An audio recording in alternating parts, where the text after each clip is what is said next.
మహారాష్ట్ర మహిళా మంత్రి పంకజా ముండే చుట్టూ ఉచ్చు బిగుసుకుంటోంది. ఇప్పటికే 230 కోట్ల రూపాయల విలువైన టెండర్ల కుంభకోణంలో ఇరుక్కున్న ఆమెను మరో వివాదం చుట్టుముట్టింది.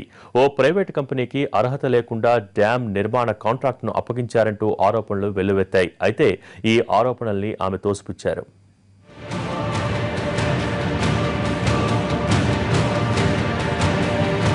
మహారాష్ట్రలో బీజేపీ సర్కార్ను వరుస వివాదాలు వెంటాడుతున్నాయి. విద్యామంత్రి వినోద్ తావుడే 191 కోట్ల రూపాయల కాంట్రాక్టు స్కామ్ కొలిక్కి రాకముందే పంకజ ముండే చిక్కీల స్కామ్ బయటకొచ్చింది. దాంతోపాటే అదే మంత్రిపై తాజాగా డ్యాం నిర్మాణ కాంట్రాక్టుకు సంబంధించి మరో స్కామ్ వెలుగు చూసింది. 2 రోజుల క్రితమే విదేశాల నుంచి వచ్చిన పంకజ ముండే మరో వివాదంలో చిక్కుకున్నారు.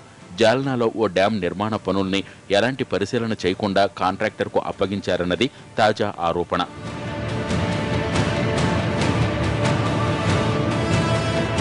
ప్రస్తుతం గ్రామీణాభివృద్ధి, జల సంరక్షణ శాఖను చూస్తున్న పంకజ ముండే ఎన్సీపీకి చెందిన పారిశ్రామికవేత్త రత్నాకర్ గుత్తే అనే వ్యక్తికి జాల్నా జిల్లాలో డ్యాం నిర్మాణ పనులు అప్పగించినట్టు చెబుతున్నారు.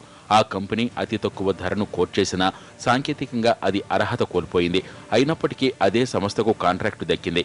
అయితే కాంట్రాక్టు కేటాయింపులో తానెవరికీ అనుకూలంగా వ్యవహరించలేదని అంటున్నారు పంకజ ముండే.